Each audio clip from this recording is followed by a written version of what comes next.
सुप्रभात मंडळी. आपण वाचत आहोत कोलाज समृद्ध विचारांचा हे प्राध्यापिका सौमिना आंबेकर यांचे पुस्तक आणि आजच्या कथेचं नाव आहे ती पत्र त्या तारा. पाऊस मुसळधार असो किंवा वादळ प्रचंड असो किंवा ऊन कडक असो, आपल्या सर्वांच्या भावभावनांना घरोघरी पोचवायला एक तत्पर माणूस कधीच चुकला नसेल. खाकी वर्दी आणि सायकल घेऊन येणारी, अगदी लहानांपासून वृद्धांपर्यंत सर्वांनाच आतुरतेने वाट पाहायला लावणारी ही व्यक्ती म्हणजे पोस्टमन. आमच्या लहानपणी इंग्रजी पहिलीत पोस्टमनवर हमखास निबंध लिहायला असायचा. खांद्यावर लटकवलेली त्याची बॅग म्हणजे जादूची पोतडीच असे. कधी एखाद्याचं लग्न ठरल्याची गोड बातमी देण्याचा आनंद, कधी नवीन जीव जन्माची उत्कंठा, तर कधी परीक्षेत घवघवीत यश सांगणारी बातमी, कधी प्रेमी प्रेमिकांच्या कुजनातील रोमॅन्टिक भाव, तर कधी विरह व्यथा, कधी प्रियजनांच्या मृत्यूची बातमी देणारी दुःखदायक, अशा अनेक भावभावनांना या पोतडीत काठोकाठ भरलेल्या असत. त्यावेळी व्हॅलेंटाईन डे पत्रातूनच साजरा होई. गुलाबी पाकिटातून गुलाबी रंगाच्या फुलांच्या नक्षीदार कागदावर कोरीव अक्षरातील प्रेमभरीत पत्र वाचायला मिळे आणि तोच गुलाबी रंग प्रेयसीच्या गालावर उमटायचा. बहिणीनं भावासाठी पाठवलेली राखी कैक मैल अंतर कापून अगदी दऱ्याखोऱ्यातून राखी पौर्णिमेला पत्रातून भावाला मिळायची. त्याचा केवढा आनंद त्याला होत असणार. मोठ्यांनी पाठवलेला आशीर्वाद तिळगुळाच्या हलव्याच्या इवल्याशा पिशव्यातून संक्रांतीला पोस्टमनच घरी घेऊन येई आणि आईवडिलांच्या आठवणीने तो तिळगुळ अधिकच गोड लागे. आजच्यासारखे फ्रेंडशिप बँड्स पूर्वी नव्हते. मैत्री करण्याचं पत्र हे एकमेव साधन माध्यम असं होतं. पत्रामध्ये केवढी ताकद होती. शब्द वेगळे बोलायचे. पत्र वाचताना ती व्यक्ती डोळ्यासमोर येई, तिचा आवाज ऐकू येई. एवढंच नाही तर अगदी तिचा स्पर्शसुद्धा जाणवायचा. अक्षरातही किती विविधता असे. माझ्या वडिलांचं सुंदर रेखीव अक्षरातलं पत्र बघितलं की किती छान वाटे. अक्षरावरूनही व्यक्तिमत्व किंवा स्वभाव कळतो असं म्हणतात. त्यामुळे पूर्वीच्या पत्रात जो जिवंतपणा वाटे तसा तो आजच्या ईमेलमध्ये नक्कीच नाही. ते पत्र कसं जन्माला आलं असणार, कुणालाही कल्पना सुचली असेल. जगातील अगदी पहिलं पत्र कोणी बरं लिहिलं असेल. आपल्याला आश्चर्य वाटेल. हेलेनिकस या इतिहासकाराने ख्रिस्तपूर्व 500 वर्षांपूर्वी या गोष्टीची नोंद केलेली आहे. पर्शिया देशाची राणी अँटोसा हिनं आपल्या हातानं जगात सर्वप्रथम पत्र लिहिल्याची नोंद त्यानं केलेली आहे.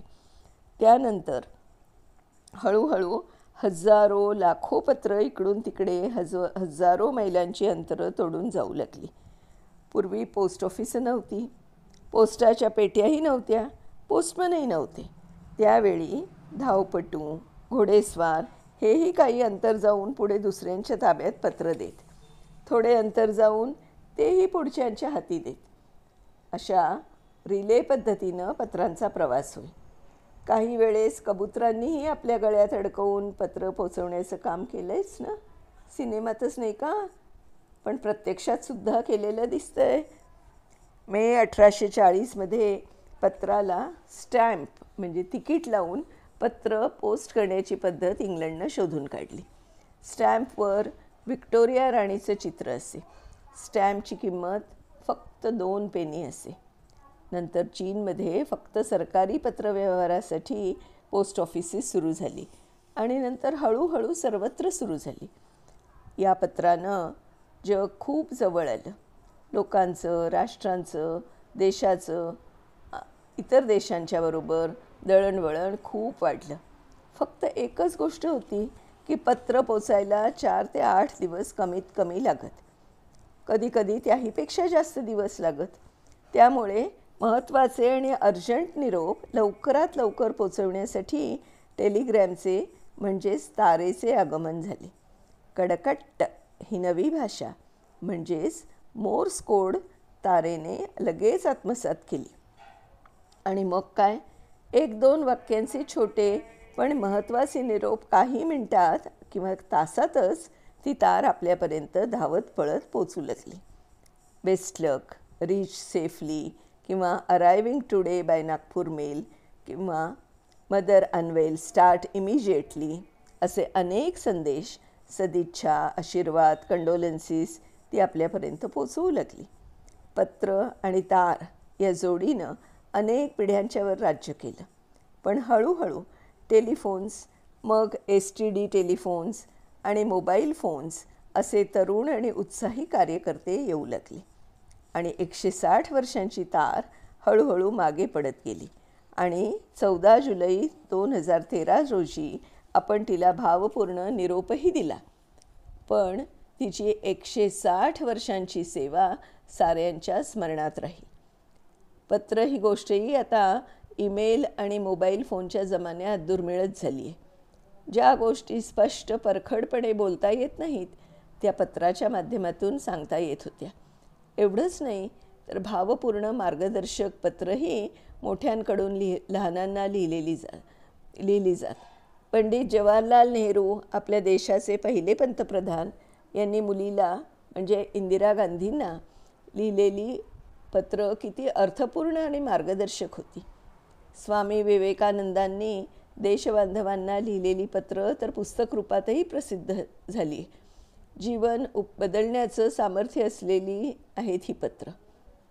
अमेरिकेचे सुप्रसिद्ध भूतपूर्व अध्यक्ष अब्राहम लिंकन यांनी प्रथमच आपल्या मुलाला शाळेत पाठवताना त्याच्या वर्गशिक्षकाला किंवा शिक्षिकेला लिहिलेलं पत्र माझ्या वाचनात आलं. मला ते फार आवडलं. वाटलं सगळ्यांनी ते वाचायलाच पाहिजे, म्हणून ते पण इथे सांगते तुम्हाला. अब्राहम लिंकन लिहित आहेत, त्याला तुम्ही शिकवाल, सगळी माणसं न्यायी नसतात, सगळी खरं बोलणारीही नसतात, पण त्याला हेही सांगा की दुष्टांप्रमाणे सज्जनही असतात, स्वार्थी राजकीय नेत्यांप्रमाणेच निस्वार्थी पुढारीही असतातच आणि शत्रूं इतकेच मित्रही असतात. शक्य तर त्याला द्वेष आणि मत्सरापासून दूर राहायला शिकवा, पण त्याला हेही लवकरच शिकवा की दादागिरी करणाऱ्यांना किती सहजपणे पराभूत करता येतं. सौम्य आणि शांत लोकांच्याबरोबर त्याला प्रेमानं वागायला शिकवा आणि रासवटांच्याबरोबर कणखरपणानेच. त्याला स्वतःच्या योग्य विचारांवर विश्वास ठेवायला शिकवा. इतरांनी जरी सांगितलं की ते फारसे चांगले नाहीत आणि जमावाच्या मागे न जाता स्वतःचा योग्य रस्ता निवडण्याची माझ्या मुलाला शक्ती द्या. पुस्तकं वाचण्याची त्याला गोडी लावा. त्यातल्या ज्ञानाचं आश्चर्याचं भांडार त्याला खुलं करून द्या. पण त्याला आकाशात भरभरणारे, आकाशात मोठी मोठी उंच भरारी घेणारे पक्षी, मधमाशा, हिरव्यागार टेकडीवर फुललेली फुलं यांच्यात रमायलाही मोकळा वेळ द्या. त्यांच्या सौंदर्याचा आस्वाद घ्यायला शिकवा. त्याला सगळे काय सांगतात ते शांतपणे ऐकून घ्यायला शिकवा. पण ते रस्त्याच्या चाळणीतून, सत्याच्या चाळणीतून, आणि फक्त योग्य तेच कसं घ्यायचं हेही शिकवा. सत्य कसं निवडावं हे शिकवा. शाळेत त्याला हेही शिकवा की फसवून यश मिळवण्यापेक्षा एखाद्या वेळी अपयश आलं तरी चालेल. फसवणं हा फार मोठा अपराध आहे. तुम्हाला शक्य झालं तर तो दुःखी असला तरी त्यावर मात करून हसायचं कसं हे त्याला शिकवा. आणि कधी डोळे ओले झाले तर त्याची लाज बाळगू नकोस, हे त्यावेळी नैसर्गिकच असेल हेही शिकवा. कोणी उगीचच अवास्तव गोड वागू लागला तर त्याच्यापासून सावध राहायला शिकवा. आपली शक्ती आणि ज्ञान हे जास्तीत जास्त किंमत देणाऱ्यालाच विकत द्यायला त्याला शिकवा. पण आपलं हृदय आणि आपला आत्मा हा कधीच विकाऊ नसतो हेही त्याला जाणवून द्या. जर त्याचं म्हणणं बरोबर असेल तर गोंधळ घालणाऱ्या आडदांड जमावाच्या आरड्याओरड्याकडे कान झाकून त्यांच्याशी 2 हात कसं करायचे ते त्याला शिकवा. चांगली गोष्ट करण्यासाठी अधीर होण्याचं धैर्य त्याला द्या, पण त्याचबरोबर धैर्य बाळगण्यासाठी लागणारी चिकाटीही त्याला द्या. स्वतःवर संपूर्ण विश्वास ठेवायला त्याला तुम्ही शिकवलं तरच तो मानवजातीवरही पूर्ण विश्वास ठेवू शकेल. त्याला हळुवारपणे वागवा, पण त्याला फार कुरवाळू नका. तुम्हाला हे माहीत आहेच की उत्तम पोलाद तयार होण्यासाठी लोखंडाला आगीतूनच जावं लागतं. मला माहीत आहे की तुमच्याकडून माझ्या अपेक्षा खूप मोठ्या आहेत, पण तुम्हीही तुमचे पूर्ण प्रयत्न करा, कारण हा खरोखरच फार छान मुलगा आहे, माझा मुलगा आहे.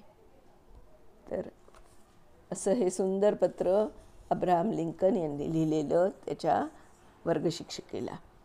तर अशा ह्या तारा, ही पत्र आता खरंच कालागत झालेली आहेत, काळाच्या ओघात नामशेष झालेली आहेत. आता सगळेजण आपण फक्त फोनसुद्धा मोबाईलवरती, आणि मोबाईलवरती सुद्धा आता लिहिण्याचं पण कमी झालेलं आहे. फक्त इमोजीस सगळीकडे येतात आणि आपण त्याचे नुसते थम्सअप, थम्स डाऊन किंवा हास्याचे वेगवेगळे प्रकार असे काहीतरी इमोजी पाठवतो. तर याकडे नक्की लक्ष द्या. भाषा ही आपल्या शब्दांमधूनच विकसित होत असते. तर अशाच पुढच्या एखाद्या छान गोष्टीसह उद्या आपण भेटूया. तोपर्यंत बाय बाय.